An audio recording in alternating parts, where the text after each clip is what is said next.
사건 사고입니다. 맞은편 차로에서 흰색 승용차 한 대가 지나갑니다. 그런데 이 승용차 창밖에 마치 사람이 서 있는 듯한 형체가 보이는데요. 가까이에서 보면 그 정체가 뭔지 알 수 있습니다. 바로 차에 타고 있는 탑승자 2명이 창문에 앉아 있는 건데요. 차선을 넘나들며 달리는 렌터카에서 상반신을 내밀고 창문에 걸터 앉은 이들은 고성까지 질렀습니다. 이와 관련한 민원이 접수되자 경찰이 수사에 나섰는데요. 광주 서부경찰서는 최근 국민 신고를 통해 운전자 등 3명을 난폭 운전 혐의로 고발한 민원에 대해 수사한다고 밝혔고 렌터카 업체를 통해 운전자와 탑승자의 신원을 조사 중입니다. 나무를 들이받고 멈춰선 트럭. 뒤에는 작업 장비들이 실려 있습니다. 지난 화요일 인천 남동구에서 가로수를 정비하던 70대 조경업체 작업자가 가속 페달을 브레이크로 착각해낸 사고인데요. 바로 뒤에서 갑자기 덮친 탑차에 동료 작업자 2명이 치여 숨졌습니다. 한웅희 기자입니다. 가로수 정비를 마치고 철수를 준비하는 작업자들. 맨 뒤에 있는 1톤짜리 탑차 운전석으로 작업자 1명이 올라탑니다. 잠시 뒤 갑자기 가속하는 차. 앞에 있던 1톤 트럭을 들이받고도 멈추지 않으면서 다른 차량과 작업자들까지 뒤엉켜 아수라장이 됩니다.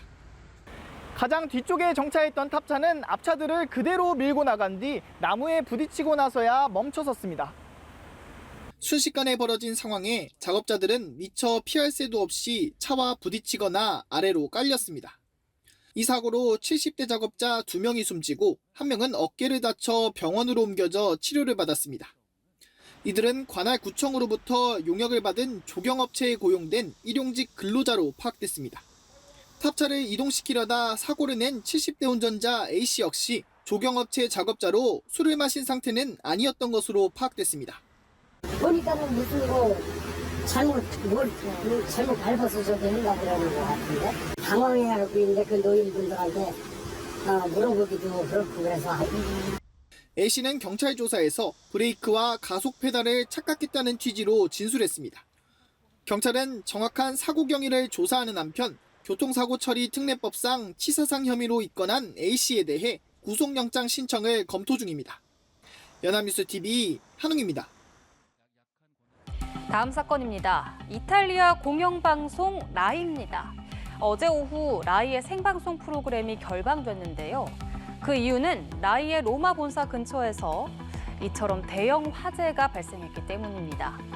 연기가 언덕 전체를 뒤덮을 만큼 강한 불길에 라이 로마 본사와 우주천문대, 로마 법원 직원들과 주택 6채 사는 주민들이 긴급 대피했는데요. 다행히 현재 불은 진화됐고 불로 인한 인명피해는 발생하지 않았습니다. 마지막 사건 만나보시죠. 중국 후난성에 있는 육교에 현수막이 걸렸습니다. 붉은 글씨로 쓴 현수막에는 특권 대신 평등, 통제 대신 자유, 지도자 대신 투표, 노예 대신 시민을 원한다라는 문구가 적혀 있는데요. 반대편에도 비슷한 현수막이 걸렸는데 여기에는 파업과 수업을 거부하고 독재자 시진핑을 파면하자는 문구가 적혀 있습니다. 모두 시진핑 체제에 반대하는 현수막입니다. 소셜미디어 X에 올라온 영상에는 육교 양쪽에 붉은색 글씨가 적힌 흰색 현수막이 걸린 모습과 함께 스피커를 통해 현수막에 적힌 내용을 반복적으로 외치는 목소리도 담겼는데요. 대만 자유시보는 이 장면이 2022년 10월 베이징 수퉁 고가도로에서 벌어진 시진핑 주석 3년임 비판 시위를 연상시킨다고 평가했습니다. 지금까지 사건 사고였습니다.